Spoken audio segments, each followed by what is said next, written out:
poor girl arrived covered in mud for her interview. But the millionaire CEO chose her over everyone else. He didn't wake up expecting her life to fall apart before sunrise. But some days, you don't ask for permission.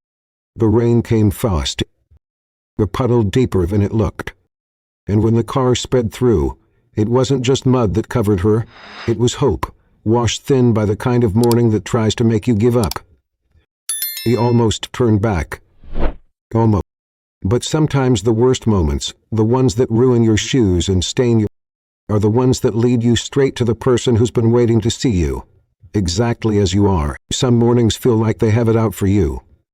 For Leia Park, this was one of them. Her umbrella had turned inside out 6 blocks ago.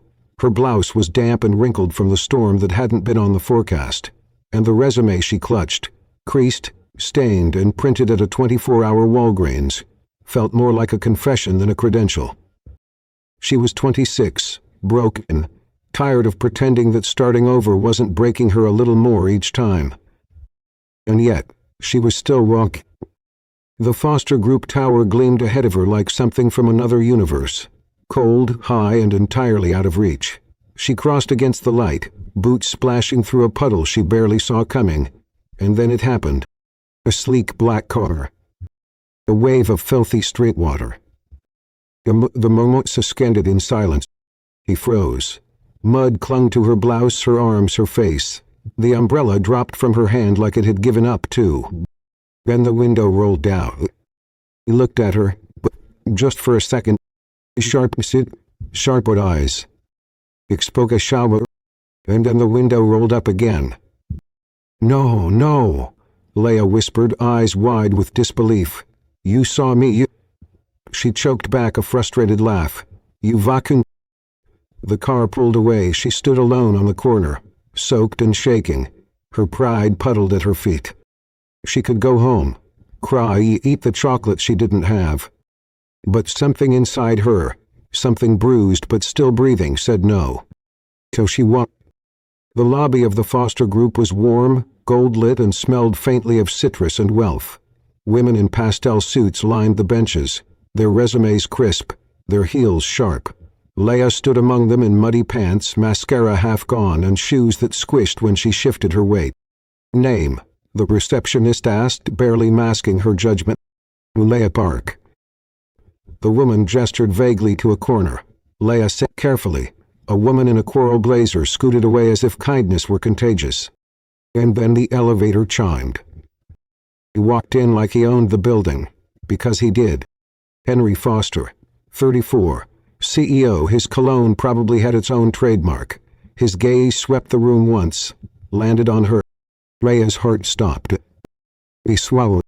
He saw me, she whispered to herself. But he didn't blink, didn't flinch. Just kept walking like she was part of the architecture. So be it, she thought, let them stare. Minutes passed. Names were called. Polished candidates disappeared behind glass doors. In Leia Park. The receptionist looked confused. Leia stood, wiped her hands on her coat, and walked in like someone who had nothing left to lose. The office was minimalist and massive. At the far end, behind a desk of polished walnut, sat the man she now referred to as the tsunami in a suit. He looked up. His lips twitched, either from sarcasm or surprise. Miss Park. He offered a faint smile. Sorry for my appearance. There was a city hot. It happens, he said dryly, to people who ignore weather reports. And to drivers who treat crosswalks like polite suggestions. There it was, a flicker, an almost smile. His eyes narrowed. I like bold candidates. Or is that your way of overcompensating for the mud? Nope, this is natural. The mud just highlights it. He leaned back, watching her like a problem he hadn't solved yet. All right, Miss Park, why should I hire you? Because I'm tough. I don't quit, and I can take a hit, literal and professional. Also, she added, I'm here, even after the worst morning of my life. He glanced down at her resume. It's dirty. I thought I'd match the theme. And then, a short, real sound. A sound no one in the building had probably heard in years. Leia stood taller. "You may go," he said. "We'll be in touch." He turned to leave, but not before pausing at the door. "If you're planning to splash someone else tomorrow," she said over her shoulder, "maybe pick a different intersection. This one's already taken." It's like she walked past the coral bouquet woman. He started to crop the pile of pristine resumes on his desk. All perfect, all qualified, but only one was unforgettable. And it was covered in mud. Chapter 1: The girl they laughed at. The marble floors of the Foster Group lobby didn't echo, but somehow everyone still heard when Leia Park's name was called. Leia Park. The receptionist said it like it was a glitch in the system. All eyes turned. Leia rose from her seat slowly, trying not to leave a damp outline on the leather cushion. Her blouse had dried unevenly. Her slacks, once pale gray, were now speckled with forgotten puddle stains, and her heels made a soft squeak with every step. The woman in the coral blazer snorted. She must be the janitor. Leia ignored her. She held her chin like a flag, battered but still flying. In the HR wing, glass walls revealed executives pacing with Bluetooth headsets, and interns clicking through spreadsheets like the fate of the free world depended on it. Leia was escorted to a small conference room. A sleek tablet rested on the table. The chair was ergonomic, cold, too pristine. She didn't sit. She stood, arms crossed loosely, staring at the skyline through the glass. She didn't flinch when the door opened. "Is Puck?" It was Claire. The HR director, structured bob, pearl earrings that probably came with a security detail. She carried a clipboard and a doubt in every syllable. "We didn't expect you to come back." Leia smiled faintly. "Neither did I." Claire cleared her throat. "The CEO has requested a follow-up interview." Leia blinked. Claire hesitated. "That's not typical." "Not typical," Leia said. "Guess that makes two of us." Back in the lobby, word spread like spilled perfume. "Mud girl?" She got called back. "Seriously." She looked like a disaster. Did the CEO hit his head? Melissa leaned against the front desk, her expression unreadable. "She'll be gone by Friday," she said, almost to herself. Upstairs, in a room that smelled like cedar and quiet power, Henry Foster stared out the window, a pen twirling in his fingers. He didn't know why he asked to see her again, or maybe he did. She had looked at him like no one else had in years, not with fear, not with awe, just Simone de France. The knock came. "Come in." Leia entered, more composed than the day before, but still not polished. She wore the same shoes, the same coat. A hair tie was looped around her wrist like a secret weapon. He looked up and nodded once. "You're early." He figured if I fell down the stairs, I'd still be on time. A faint smile. He gestured to the chair across from his desk. "Sit." He did, quietly. This time, no jokes, just breath. "Tell me," he said, "why do you want this job?" Leia paused. "Because I need it." He raised a brow. "But not for the reasons you think," she added. "I'm not trying to climb a ladder. I'm trying to build a life. I've been broke, overlooked, underestimated, and not once have I stopped showing up. That has to count for something."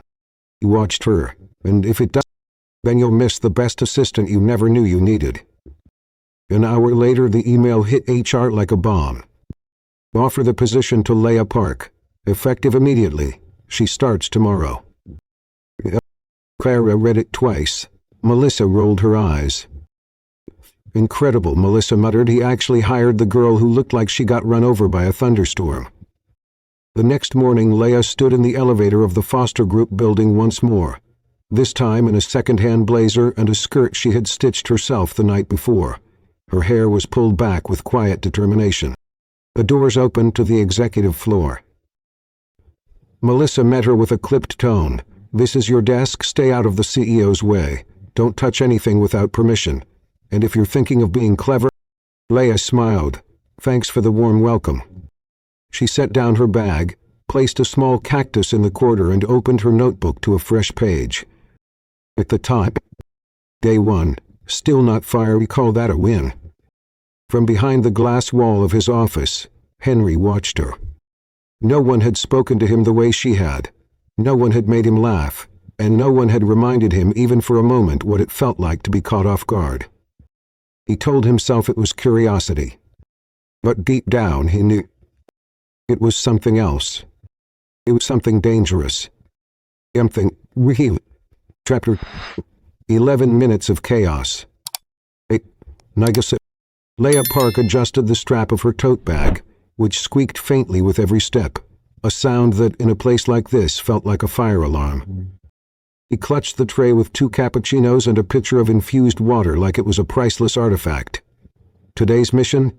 Deliver drinks to a high-stakes meeting, without destroying global diplomacy.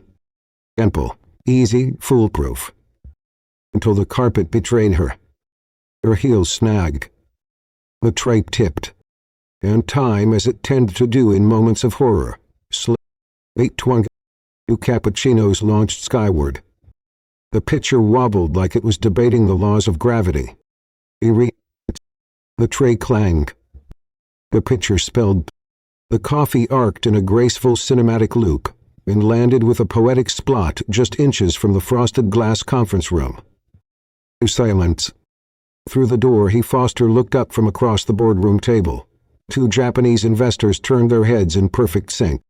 Leia froze, one arm in the air, the other holding a single surviving cup like a consolation prize from a war she didn't win. "Good morning," she said, smiling like she hadn't just ruined the fiber of corporate dignity. "Caffeine delivery. Mostly successful." Henry stood up slowly.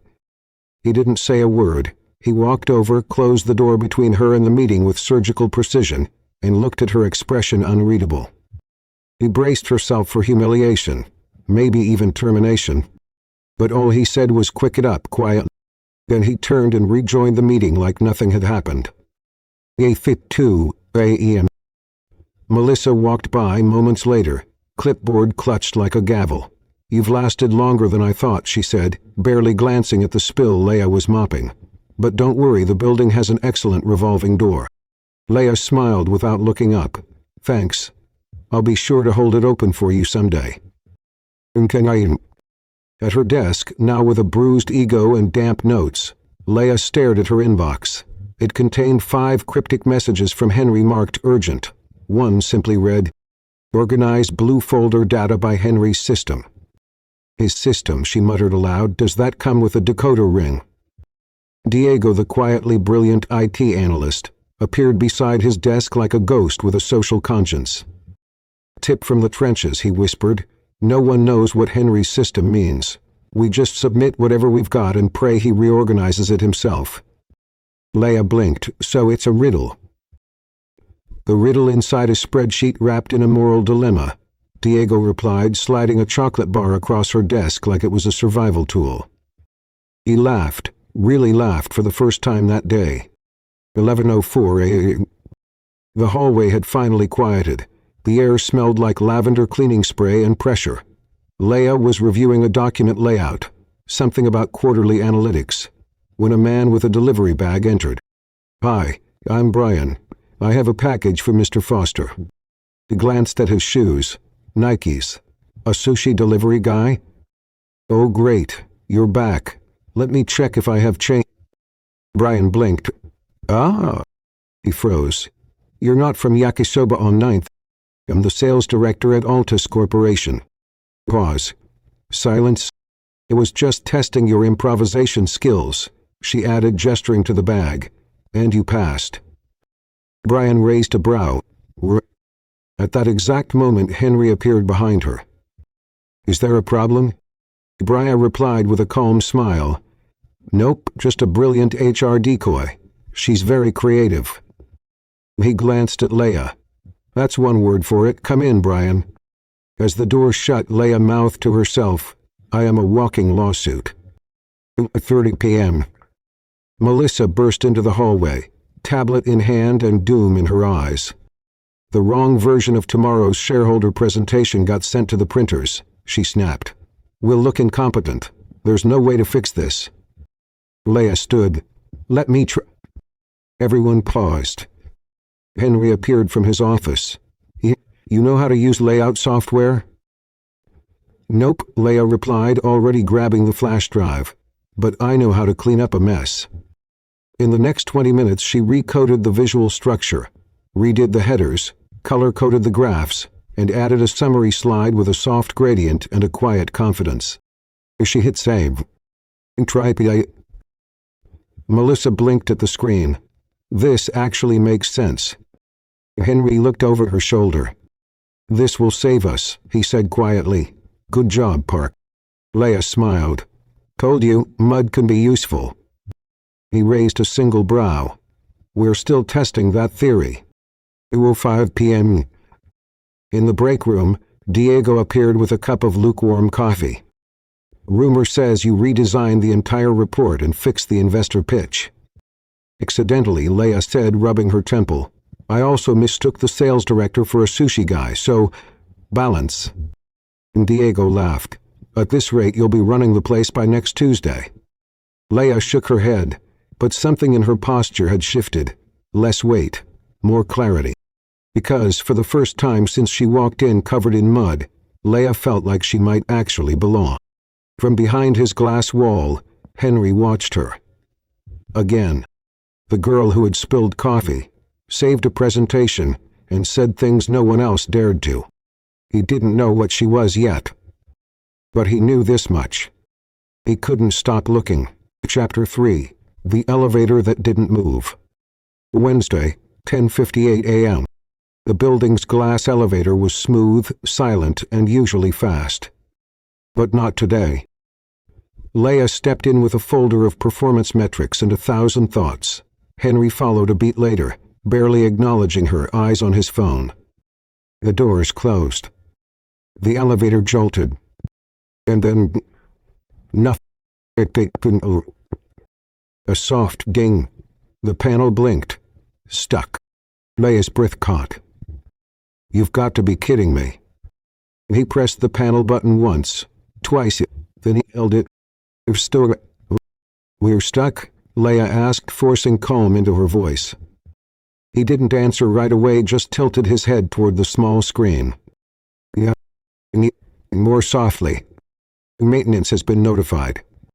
Leia backed into the corner, her arms crossing without her realizing it. The glass walls felt too close. Her breathing changed, just enough for him to notice. You okay? Henry asked. He nodded. Mild claustrophobia, she admitted. Not the dramatic kind, but the please don't let me panic knock to my boss kind. He actually chuckled. Is there a protocol I should follow? Usually I sing, she said, but you look like the kind of man who sues people for that. Please do, he deadpanned. He laughed, more out of nerves than humor. Okay, talking it is. Minute 6. Picasso said, let's start with something light, she said. Why did you hire me? He didn't answer immediately. I needed someone who didn't care about protocol, he said eventually. Leia tilted her head. You mean someone who shows up drenched in street juice? It too. She smirked. I always imagined CEOs as being, I don't know, allergic to mess. I am, he said, voice evened. But I'm also bored. That surprised her. Bored? With what? Your millions? He didn't flinch. With predictability, he replied. Everyone wants the same thing, plays the same game. Because I was too tired to pretend I belonged, she said softly. Exactly. Minute 11. Silence stretched between them. Not uncomfortable now, just exposed. Then he asked, why were you really late that day? Leia blinked. The truth? He nodded. I left early, but I gave my bus seat to a mom with 2 kids. Walked the last 8 blocks in heels that don't deserve that name. Then came the puddle. He turned toward her. It wasn't in your resume. No, she said. I figured you weren't hiring saints.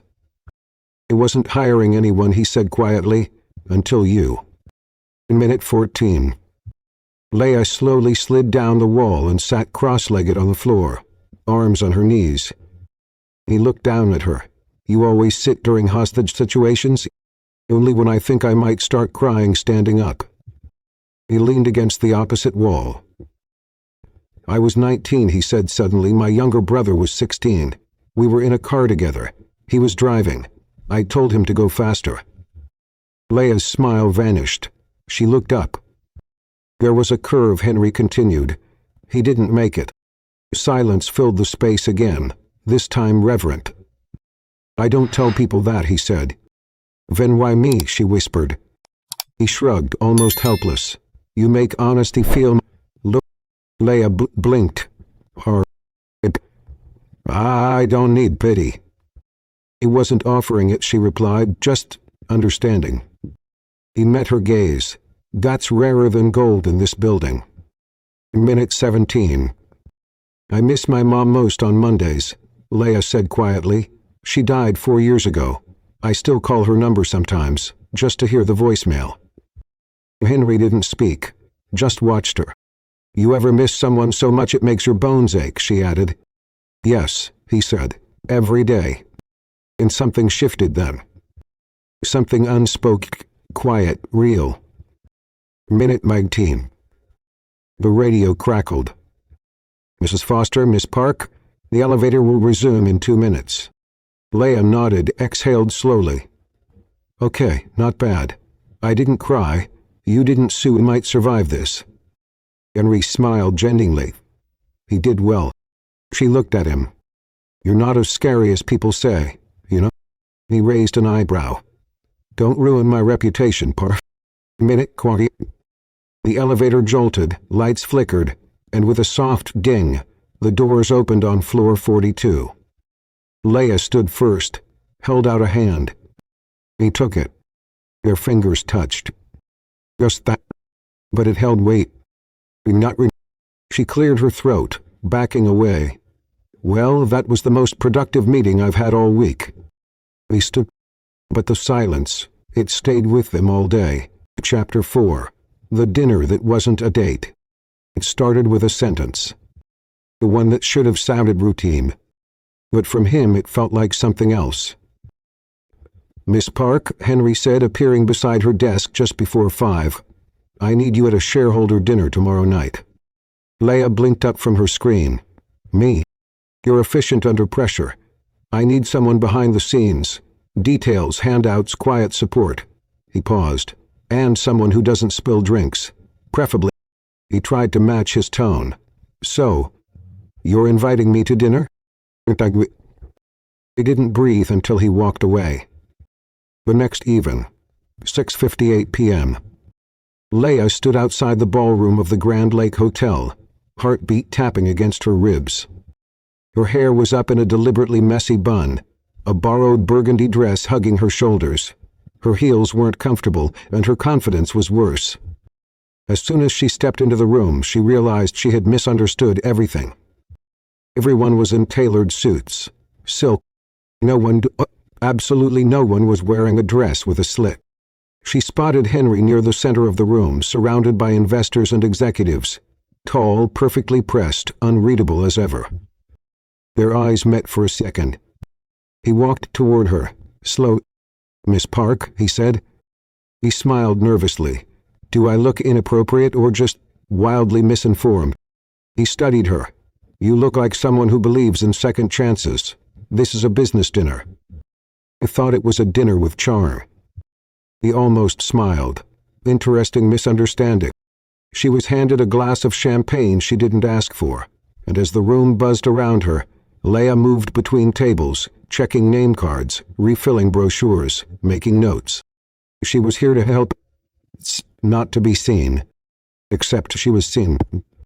A sharply dressed woman with cat eyeliner and a too-sweet smile leaned in. You must be new. I'm here supporting Mr. Foster.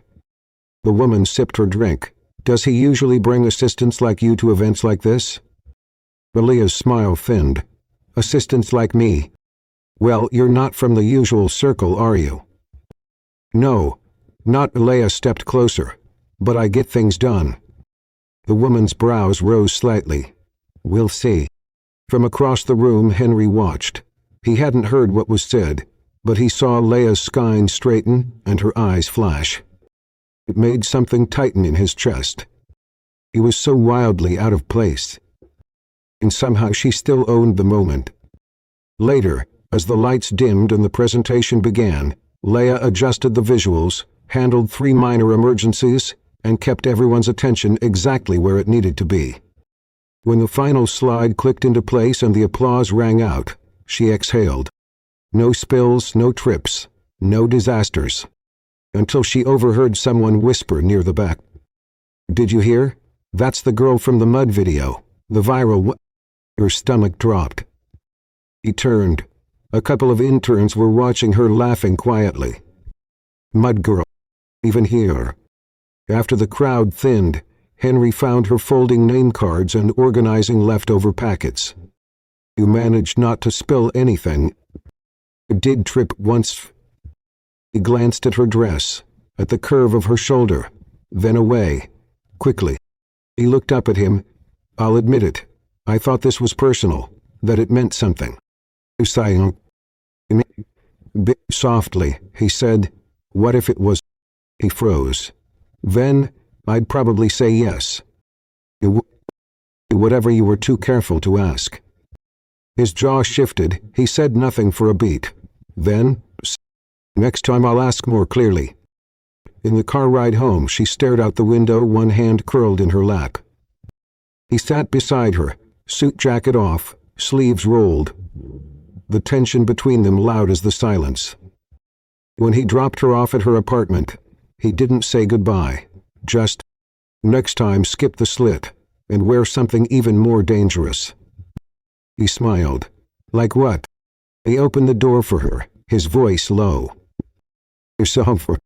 That night Leia sat on her bed, heels off, fingers tangled in her hair. It wasn't a date. Not really. But it also was, and for the first time since the puddle, he didn't feel like a joke. He felt like a storm someone had finally learned to watch for. Chapter 5, Going Viral. Monday, Edith 7 Oyen. Leia's phone buzzed 10 times before she opened her eyes. At first she thought it was a group chat, maybe Diego sending memes, maybe another rescheduled meeting. He was wrong. "Leia." Diego's voice said on voicemail, low and serious. "You need to see this now." He opened the link. A still frame of her, mid-step soaked in rainwater. Mud streaked across her blouse, hair limp but chin raised. He walked into a job interview like the clip played, the puddle, the splash, the expression on her face, the lobby, the way she sat among the polished and perfumed like she belonged anyway. It had music, dramatic strings, a voiceover saying, "This is resilience in real time." Leia sat on her bed, the screen reflected in her wide eyes. It had already hit 310,000 views. He didn't know whether to laugh, cry, or hype. "Niall Guayim." The whispers started before she reeked her dunk. "It's her." "Wait, she's mud girl. Is she dating the CEO or just washing his car?" Melissa strolled by, her smile tight. "Well," she said, "at least you're famous for something." Leia didn't respond. She stared at her screen, pretending her skin wasn't on fire. 11:03 a.m. Clara stepped into Henry's office without knocking. "We need to talk about Leia." He didn't look up. "What about her?" Claire crossed her arms. "The video, it's viral. Legal wants to know if we're taking action. PR says we either spin it or drown in it." Henry tapped his pen. "She's a joke to half the office. The other half thinks you're dating her." He looked at the cow. 12:40 p.m. Foster Group Cafeteria. Leia sat across from Diego with a tray of untouched salad and a face that had forgotten how to be neutral. "I'm not made for this," she muttered. Diego passed her a protein bar. "You didn't choose to be filmed. You just existed with too much dignity and not enough waterproof fabric." He managed to smile. "People calling me Bray. Yeah. I'm also being called a marketing stunt and the CEO's charity case." "You're neither." Leia sighed. "Then what am I?" And Diego shrugged. 2:15 p.m. Leia stood in front of the CEO's desk, arms crossed. "I didn't ask to be a symbol. I didn't want to be the girl who went viral. I just wanted a job." Henry met her gaze. "And you've been doing it well." She shook her head. "Not if no one takes me seriously. Not if they all think I'm just the mud girl you felt sorry for." "I don't feel sorry for you." "Then what do you—" The room went still. "I don't know," he admitted. Her voice softened. "Then figure it out. Because I'm tired of being your exception. I want to be earned." "That not basic." She turned off her phone, turned off the lights, pulled the covers up to her chin and stared at the ceiling. The world knew her name now, but not for the... She had gone viral. But somewhere along the way, she had also gone invisible. Meanwhile, at the trompe. He scrolled through hundreds of clips, articles, comments. He paused on a screenshot. Leia, covered in mud, eyes defiant, mouth half open in mid-sentence. It wasn't polished, it wasn't pretty, but it was honest. And in that moment he whispered to himself, "Why do I miss her when she's right down the hall?" Chapter 6. Sabotage. Tuesday. The ping came from Melissa's inbox. A forward. Subject: Urgent presentation for South Korea partners. From Douglas Fares. To Leia Park. Melissa smiled without smiling. She leaned back in her chair and watched. Too close as he moved the Muppety movie tape. Leia clicked open the email.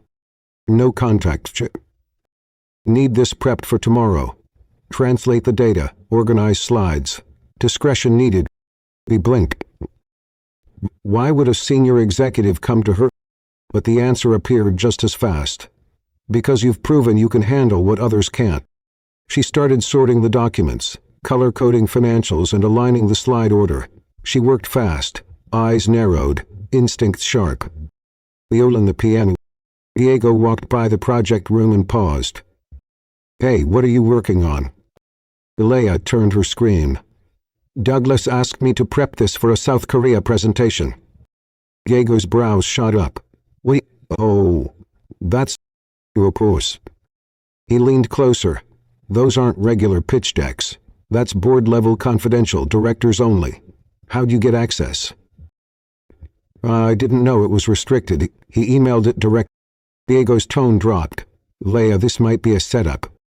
4:37 p.m. Henry's office. "Come in," Henry said without looking up. Leia entered. "You wanted to see me?" He nodded, slowly standing. "Close the door." The air shifted. "I need an explanation. Why were you in the Horizon files today?" Her voice caught. "Douglas emailed them to me, asked for a translation." Henry's expression was stone. "And you didn't stop to think something felt off?" "I did, but I want to prove myself." He inhaled sharply. "Leia, that file was under board seal. If that document leaks..." Her heart slammed against her ribs. "I didn't leak anything, I didn't share anything." "I believe," he said, "but others won't." The office lobby. Leia stood outside the building, jacket half-zipped, chest heaving. So this was it. This was how they'd get rid of her. Not with a mistake, but with someone else's knife. 7:1 ppm. He poured a glass of water, but he replayed their conversation. He had looked into her eyes and knew. She hadn't known. But he also knew Melissa, and Douglasa, and the subtle Cold War being fought across emails and conference calls. Leia wasn't an accident to them. He was a threat. And now she was in the crosshairs. Wednesday morning, Leia didn't sleep. She walked into Foster Group early, hair tied, breath measured. The city was still half asleep, but she was wide awake. But she didn't cry. Instead, she pulled open a clean spreadsheet and began building something from scratch. A 6-page report. Subject: Operational inefficiencies and strategic improvements. With every line she wrote, she fought back. With logic, with evidence, with value. Because if she was going down, it'd go down brilliantly. 11:46 a.m. He placed the file on his desk, said nothing. He just looked at him squarely. He opened it, read 1 page, 2, 3. When he finished, he looked up. "This is good," he said. "Don't sound so surprised." He smirked faintly. "You did this since yesterday?" She nodded. "You're not strategic, Park," he said. "You're surgical." The one and Diego found her eating a sandwich half unwrapped. "You still standing?" "Barely," she said, chewing slowly. "But I've learned something. Every time they try to bury me, I root deeper." He tucked his coffee cup. "You're the scariest intern this company's ever had. And not an Exactly. Else, Melissa texted Douglas. "She's still standing." Douglas replied. "Then maybe we need a bigger fall." Chapter 7, The Show She Saved. Friday, 1:18 p.m. The Liberty District warehouse buzzed like a hornet's nest in stilettos. Spotlights dangled like inverted suns.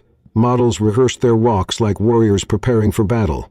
And somewhere near the back, someone screamed about a missing sequence.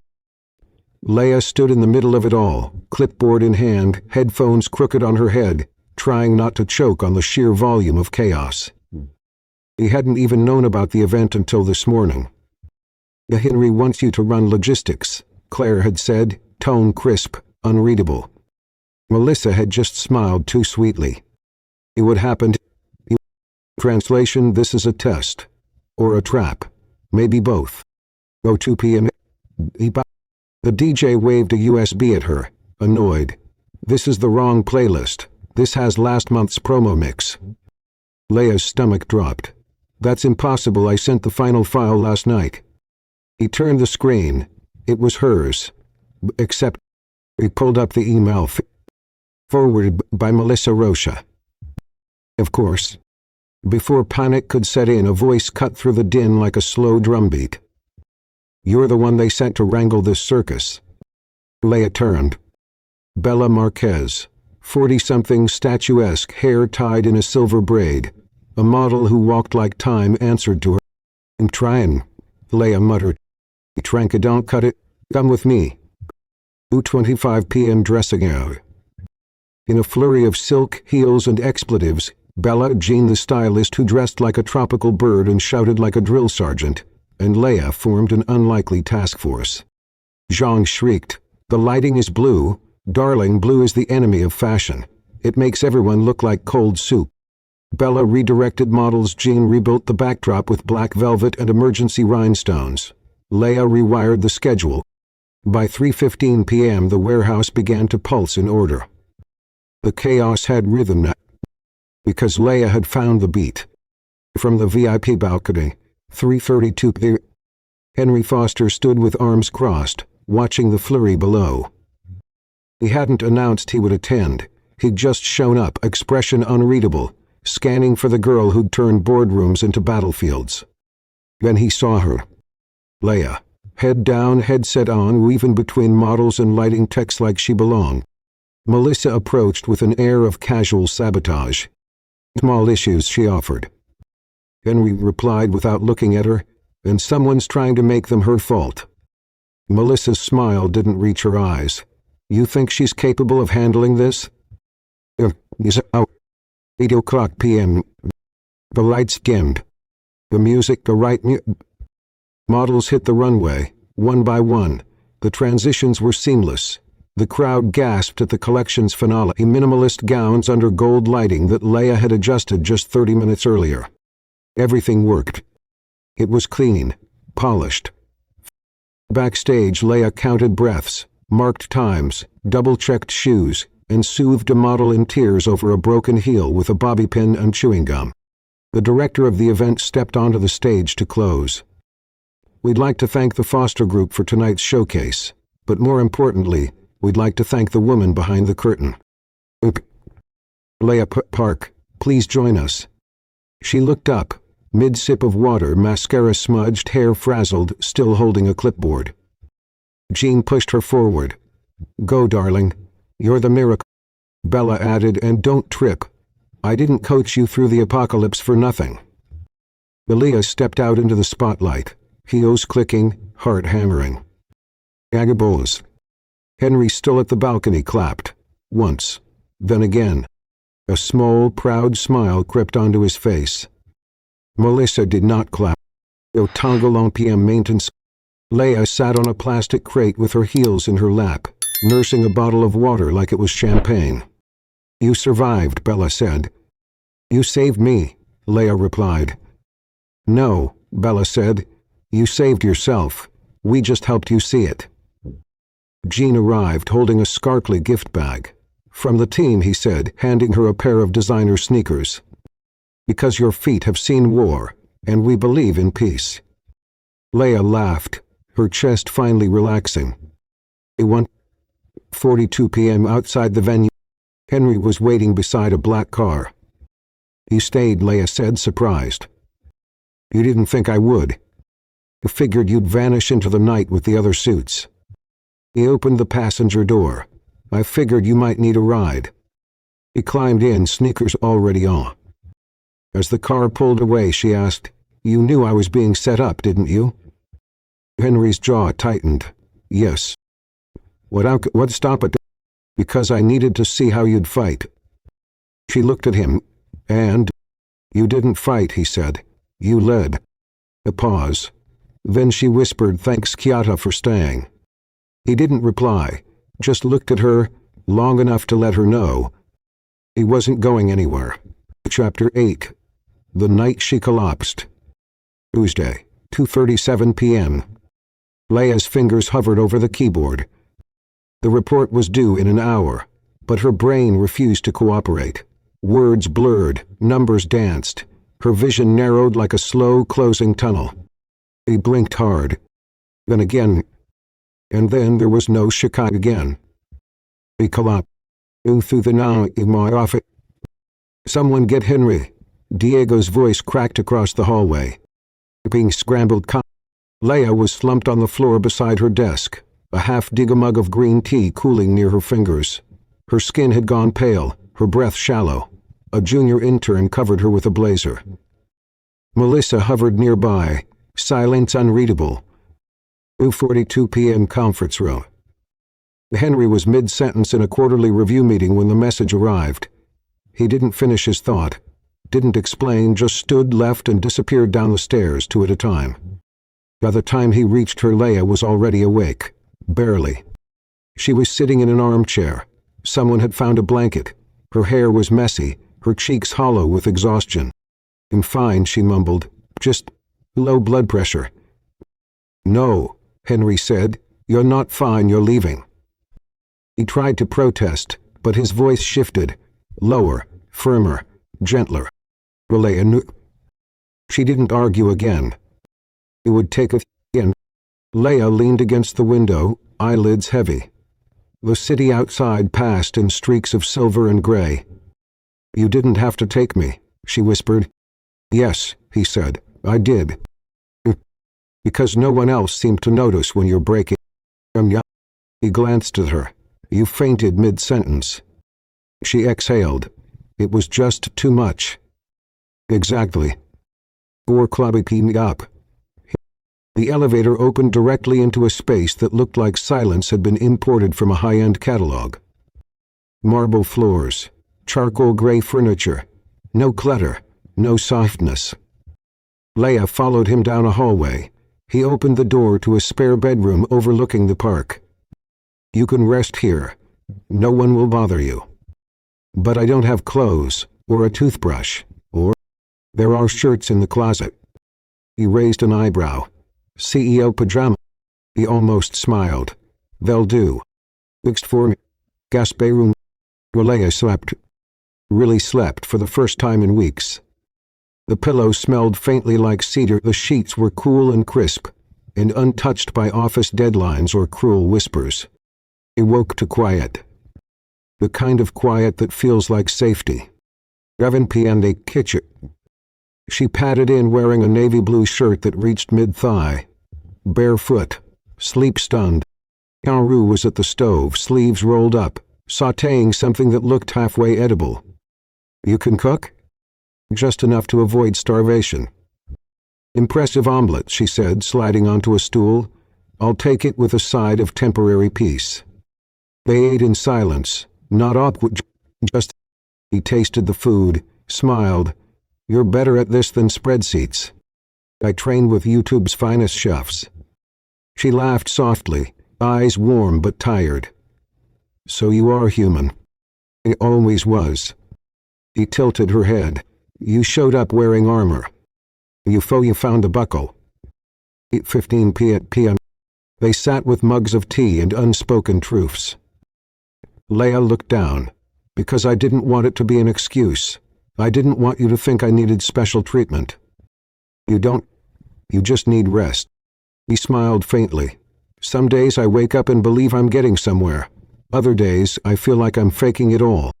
Henry nodded. I understand. He looked out the window. My brother's room is still untouched, he said. 16. Car crash. He was supposed to be invincible. Leia was quiet. Under that, he continued, I learned how to function, but not how to feel. She looked at him. You're doing fine. Maybe not in a normal way, but in a real way. Then came the quietest moment. He reached across the counter and touched her hand. You're just that, symbol. But the warmth that passed between them was undeniable. Leia didn't pull away. He stared at their hands, as if they had just confessed everything their mouths hadn't dared. You should sleep, he said gently. You too, and maybe smile once in a while. We quit. He didn't move his hand. She didn't move hers. And the silence between them said, something is changing. Something is finally beginning. Chapter 9. Mud Girl Isn't Enough. Thursday, 8:11 a.m. The office coffee tasted different. Maybe it was the aftertaste of headlips she never asked for. Maybe it was the stairs. Leia sat at her desk, posture poised, heart bruised. The faint whisper of a new nickname drifted past her cubicle. Celebrity assistant. CEO's little rescue. Mud Girl, now with upgraded bin. Her hand trembled as she reached for her mouse. He smiled anyway. Fake. Quiet. Not knowing he was going to exit EEM, he heard that before she saw them. Two women from accounting, whispering, laughing, then going silent when she walked in. He gave them her best Sony good morning. They returned it with the kind of smile that burns without heat. Leia poured her coffee, stirred twice, didn't cry. He would. Mulk. Mr. Foster said the tone of yesterday's report was Melissa. He stared at the message, read it twice, read between the lines. The subtext wasn't about fonts or colors. It was about power and perception. 11:03 EWM yet. Diego leaned against her desk like a quiet lifeline. They're coming after you again, huh? Leia didn't respond. They do this. It's like watching sharks circling a new swimmer. Not drowning, she whispered. Not yet, he replied gently, but even strong swimmers get tired. 12:48 p.m. Henry's office. He looked up as she entered. Her voice was calm, but firm. We need to talk. He set his pen down. I can't be the viral moment you protect anymore, she said. I can't keep walking into rooms and wondering if I'm being respected or tolerated. His expression didn't change, but his fingers curled tightly against the desk. Do you regret hiring me? She asked. No. Then why does it feel like I'm constantly being weighed? He stood, walked slowly around the desk. Close. You're being watched because you threatened the order, he said softly. And I'm tired of performing strength just to be seen as capable. Silence. Then she added, voice quieter. I don't want to be your exception. I want to be enough. 2:25 p.m. Cafe bench, Riverwalk. The city moved around them. Leia sat alone, phone dark in her pocket. When Henry arrived, he didn't say anything at first. Just sat beside her, not touching, not assuming. I asked them to take down the video. I know, she replied. I thought I was protecting you. I didn't need protection, she said. I needed belief. He exhaled. You think I don't believe in you? I think you haven't decided what I am to you. A long PMO had her apartment not. Leia stood barefoot in her kitchen, staring at a bowl of soup she hadn't touched. He'd once dreamed of making it at Foster Group, of rising quietly, on merit through work. Not through virality, not through whispers, not through him. She picked up a pen and paper. He didn't write a resignation. He went and I didn't leave because I gave up. I left because I was beginning to forget what I came here to be. Not a story, not a spark. A person. I'm loud, I'm messy, I try too hard, but I'm also capable. And he wouldn't be chosen for that. Not pitied, not protected. Thank you for seeing me. Maybe someday we'll get the timing right. Leia. 4:45 p.m. He accepts. He left the envelope on his desk. No post-it, no goodbye. Then she walked out of the building. Not with bitterness, but with quiet dignity. And her head held high. Later that night, Henry's penthouse. He read the letter 3 times. Each word was a mirror. Each sentence a choice. He poured himself a glass of wine, and set it down, and whispered to no one. He left the job. He swallowed hard. But not me. Chapter 10. The Proposal in Sneakers. 6 weeks later, Foster Group ran on time, on brand, and on edge. Henry Foster was back in the CEO chair. The board's investigation had closed with 0 findings. No violations, no conflict of interest, no apologies either. He handled meetings with clinical precision, answered emails without flair. But the fire was gone. He passed Leia's empty desk 10 times a day. And 10 times he didn't look away.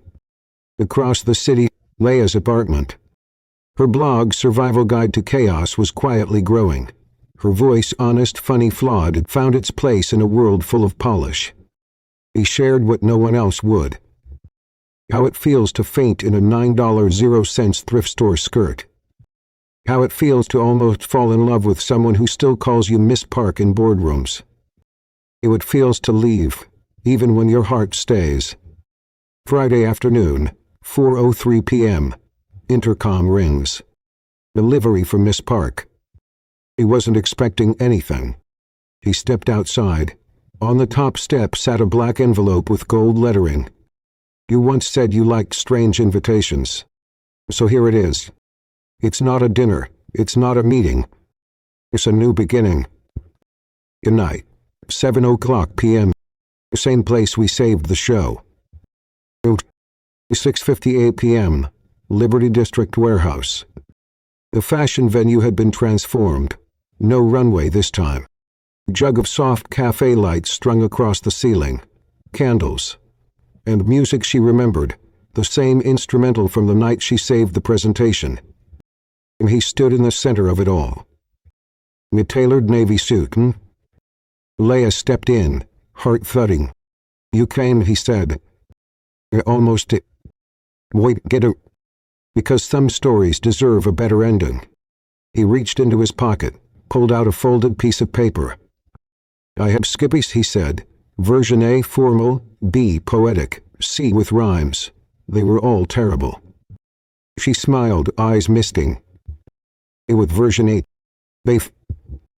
good for enough. He took a bit, but I've done a lot of things for the company, for my family, for everyone else's expectations. But you were the first thing I did for me. He stepped closer. I don't want to protect you or fix you. I just want to be with you, even when we argue, even when the world doubts us. He dropped to one knee, white sneaker touching polished floor. You're not the girl in the mud, Leia.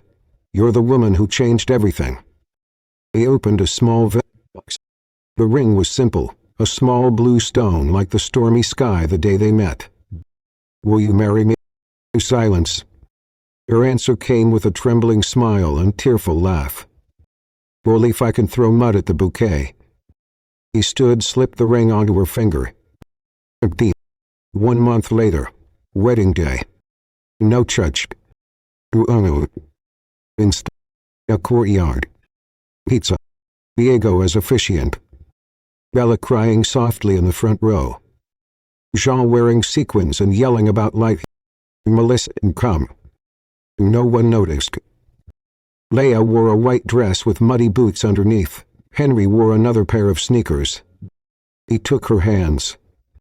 Do you promise to keep challenging me? I do, especially when you deserve it. Do you promise to never let me forget how it all began? I do, even if I have to spill coffee. He smiled. They kissed. And the applause was not just loud, it was real. That night as they danced under string lights, Henry whispered, You know I think you were always enough. Leia looked up at him, smiled. No, she whispered. The lovely deserve.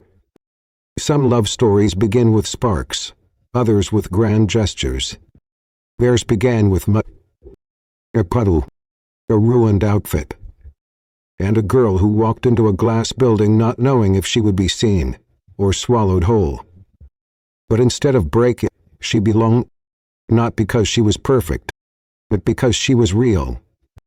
Leia Park just refused to let it change her.